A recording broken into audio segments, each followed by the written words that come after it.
Welcome and hello. This is a video lesson in MODSIM. In this lesson, I'm going to provide some general tips. I'm going to provide 19 general tips that will make your MODSIM experience easier. These are tips of things that I may have read about in the user's manual, but I did not include in that particular lesson for whatever reason.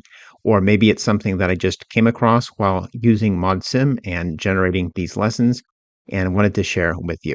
So the categories are going to be file management, user interface, data entry, and viewing results. Let's go ahead and get started. The first two tips are in the category of file management. All right, and the first one is if you go up to the File menu and click on Open Recent, this gives you a list of recently opened models that you can very quickly open instead of going to File, Open, and then navigating to that particular XY file.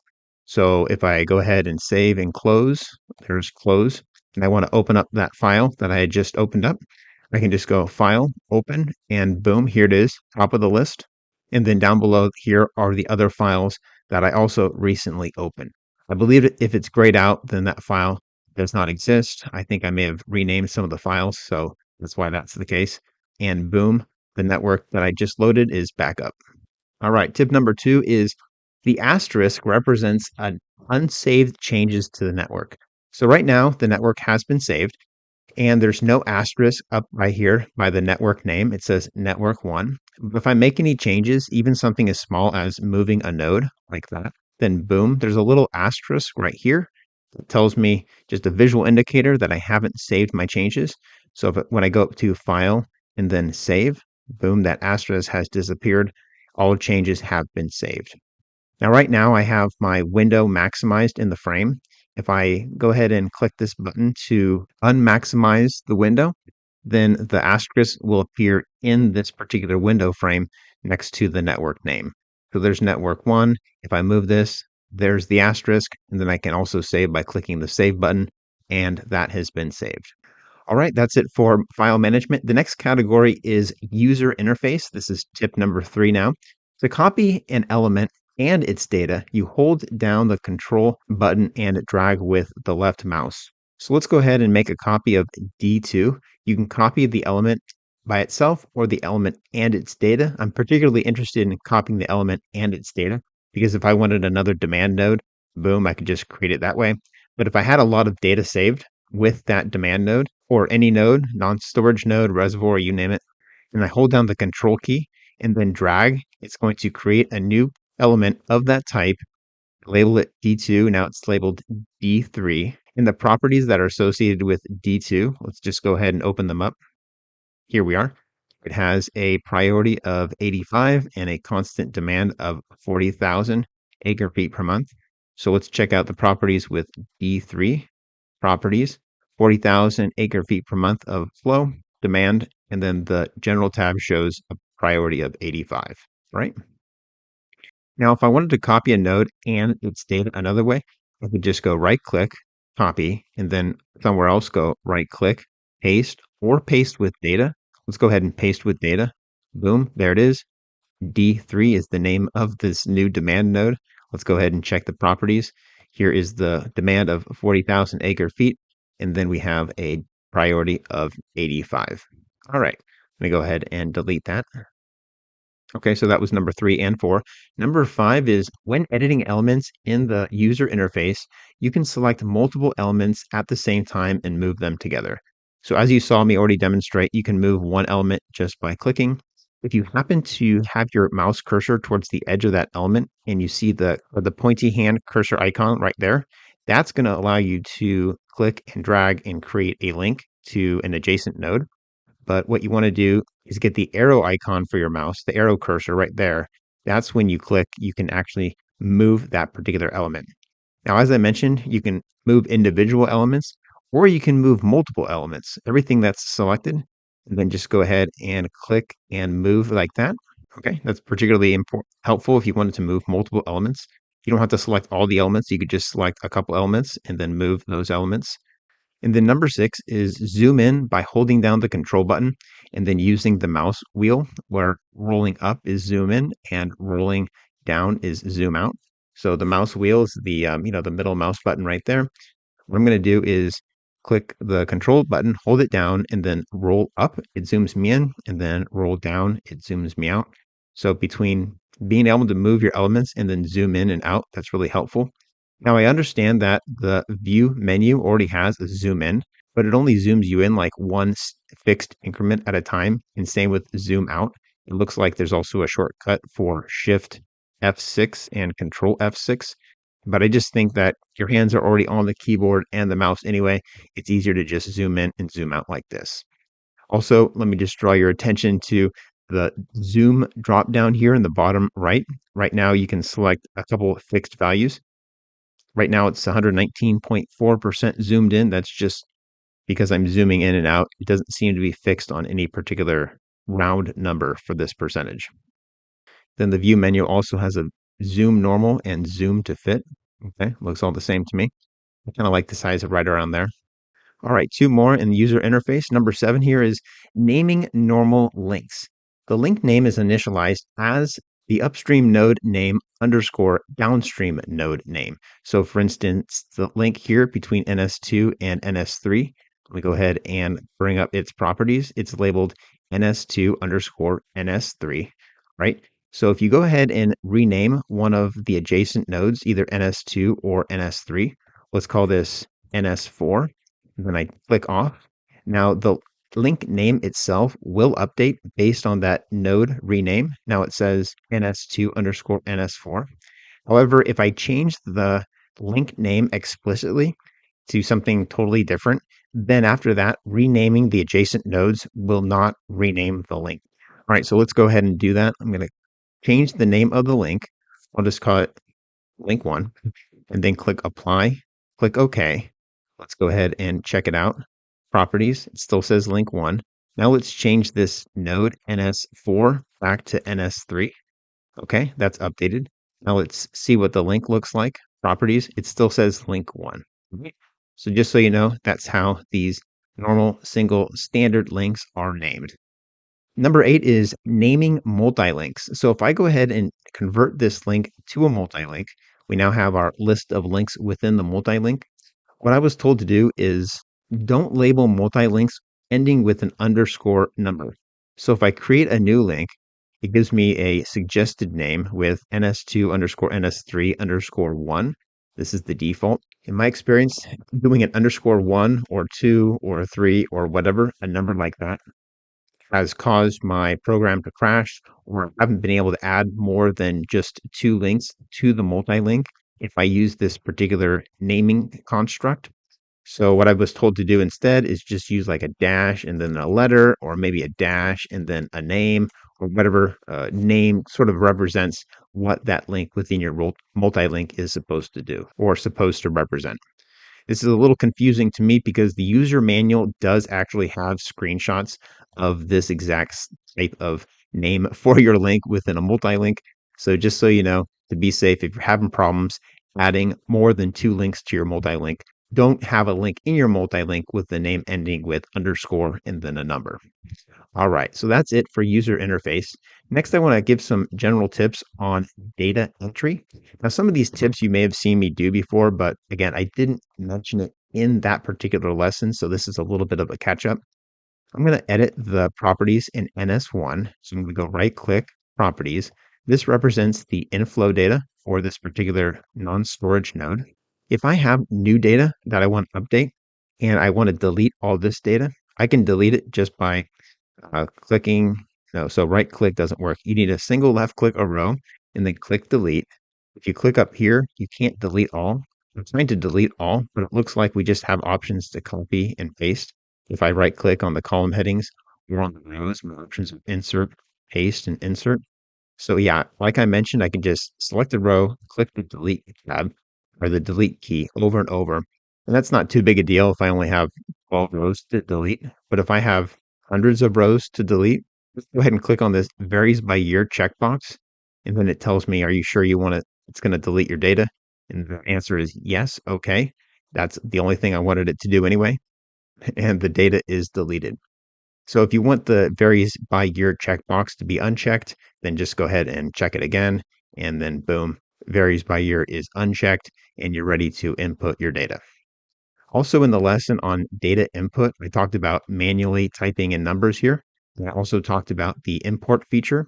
However, what I've found helpful is tip number 10, and you've probably seen me do this in other lessons if you saw the lessons or exercises, and that is to just right click and then paste column or paste a full table, which is paste time series of data. So I'm going to bring out a table of data. Here is some inflow data. It's the exact same data I had on previously. I'm going to Control C to copy that data once it's selected in Excel, and then just head over here. I need to delete this data, so let's do tip 9 again, and then right click and then paste time series. And now that full table has been added to represent the inflow at that non-storage node NS1. If you want to have different data, like just for one specific column, and I'm just going to set 0 to some of this data right here, then you can copy and paste just a single column of data. So let's go ahead and do that. Just going to select one column. This is the flow rate, and Control C to copy. And then to paste just one single column, go right click on that column heading, and instead of paste time series, it's going to be paste column. And boom, those values have been restored. Right, the last category of general tips is in viewing the results. So I'm going to click apply and then click OK. Number 11 here is you only have results if you see the graph option when you right click on the user interface when you select an element. So for instance, if I right click on my Res 1 and I see graph as an option, it means I have results to look at. If I don't see graph and I just see properties as my last option, then that means I don't have results to look at. And that could be for a number of reasons. Perhaps I never saved and ran my model, or maybe I ran the model, but an error occurred, so that results were not actually viewable. Okay, so you need to make sure that you actually have a graph option here if you want to view your results. All right, so when I do that, here are my results from the model. I'm not going to go into the details of this model. It's pretty straightforward what we're doing here. And then 12 is zooming in on plots and panning around. So as you see over here on the right, there is a plot of the data for this reservoir, Res 1, where it looks like I currently have the flow selected up here. So that includes the reservoir inflow plus the reservoir release. I'm going to go ahead and zoom in on this plot now. And to zoom in, you're going to just click and drag with your left mouse button in the down right direction, or the southeast direction, you may call it. See, I'm interested in this area right here. I just go ahead and drag, and boom, the screen has been updated and I'm further zoomed in. I can zoom in multiple times. So if I wanted to zoom in some more, this is not a very interesting plot, so there's not a lot to zoom in on, but you may want that additional detail if you're just looking at the plot originally in the first zoom, you may not be able to see the detail that you're interested in. To zoom out, you can just click and drag in the up left direction, or you can click and drag in the down left direction. So you can zoom out by clicking left, either left up or left down, and then you can zoom in by clicking down and to the right. You can zoom in multiple times as small as you want, but when you zoom out, regardless of the size of the rectangle, it's going to zoom you out to the full extent of the plot. You may be wondering, what about in the northeast direction? Nothing happens. So I could zoom in and then zoom out. Oh, never mind. Northeast also zooms you out. So zoom in is only for southeast. Every other direction zooms you back out. Once you're zoomed in, you can also pan using the right mouse button as a pan hand. So let me go ahead and zoom in a little bit here. And if I wanted to pan up this direction, you can hold down the right mouse button and then boom, now I'm panning up that direction, or I'm panning down the other way. So that's how panning works. You're not going to get the pan icon, the sort of the pan hand cursor, but just know that right click will pan you around. Tip number 13 is removing the legend. Sometimes the legend down here is not needed. You know what you're looking at, and it just takes up space, especially if you had dozens of different data series displayed on the plot. So to remove the legend, you can just go up to Options, and then Chart Legend, and then uncheck this visible checkbox, and then click Close, and the legend is gone. All right, tip number 14 is highlighting plot data. So if I wanted to highlight a specific data plot or series, over here in the right, I have my reservoir data.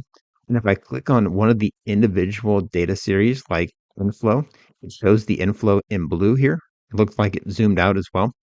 but you can see it's a darker blue than it used to be. So if I click off that series, just back on Res 1, it's not as dark of a blue. Also here is the storage release. This is the light orange, and then the downstream flow is the dark orange. So here is the inflow, and here is the release. And then if I click off, this is neither of the series are highlighted on the plot. Number 15 is viewing results for multiple objects at once. So instead of right-clicking on an element on the graph, let me go ahead and demonstrate this. Say, for instance, I wanted to see the flow through this link, and this link right here. The slow way to do it is just to go right-click and graph, and then move that out of the way, and then right-click on the next link and graph, and then move that out of the way, and then right-click on the next link and graph. You can see this is taking a while. If you wanted to perform that same task and get these three data sets all in your output display graphing window at the same time, what I'm going to do is click on MODSIM, click on graphing mode, and then one at a time, I can just do a single left click. It opens up the dialog box, but you can click on this minimize button. And now every time you click on another element, it will be added to that graph, but you don't have to move or minimize the window multiple times. So let's add this link and this link and this link. So in just the same amount of time, we added more links. Now I can bring up my results window and I'll have all those 5 links added for viewing. All right, the next tip, number 18, penultimate here, is scrolling the table data by clicking on the far right visible cell in the table. So what I mean by that is, say we're interested in this data right here, specifically the flow. This is the flow from NS1 to the reservoir. This is our inflow. And then if I click on the data tab and then expand and then click on the data, right? Say for instance, I'm interested in the data for March. That's the third row here, but it's kind of hard to trace across and also down here, use the horizontal scroll bar at the same time. Okay, maybe 3 rows down isn't too hard, but maybe we had 20 rows and we're interested in the 8th row down. It may be hard to kind of keep track of which row we're looking at because we don't have like a freeze frame feature on the far left column to tell us what the start date is. But if you wanted to just keep your eye on this row and scroll across at the same time, what I found out is you can just single left click on the far right column of that row or any row, but you can just kind of keep your eyeballs on those numbers at the same time. So I found that helpful and wanted to pass it along. All right, one more thing to mention in the results as another tip is if you wanted to get quick statistics on a specific data set, you can just go right click and statistics. And here it shows the maximum, the minimum, the average, sum, count, and variance for that particular data set. So that is true with all of these data sets. Just right click, statistics, and then here are your numbers. All right, one final tip is viewing runtime messages. I mentioned earlier you may try running a model and getting an error, and you may not know what that error is or why you don't have a graph option in your context menu to view results. Well, you can view any runtime messages by going up to View and then Messages. And then in this text box here, it gives you the list of all the messages that occurred during the last run. So it starts with loading in the files and then doing some conversions and then iterating through each time step and then finally writing the results. However, if you happen to have an error message, it may mention that in this runtime messages or not an error, but you could also have just warnings. For instance, one time I was running a model and one of my input values was negative, but it wasn't allowed to be negative and I wasn't aware of that. However, when I checked out the messages and view messages, it told me towards the top that it converted that negative value to a 0. So I was under the assumption that the results I was looking at for that model were using a negative value, but in reality, the model had converted that value to a 0 and used 0 when making its computations. One more thing to mention to bring up this view messages box, you can do that as well by just clicking on the MSG button down here towards the bottom right of the MODSIM window frame. All right, well, that was it for this lesson. We talked about a number of general tips that I've found helpful and wanted to pass along to you when using MODSIM. We talked about tips regarding file management, user interface, data entry, and viewing the results.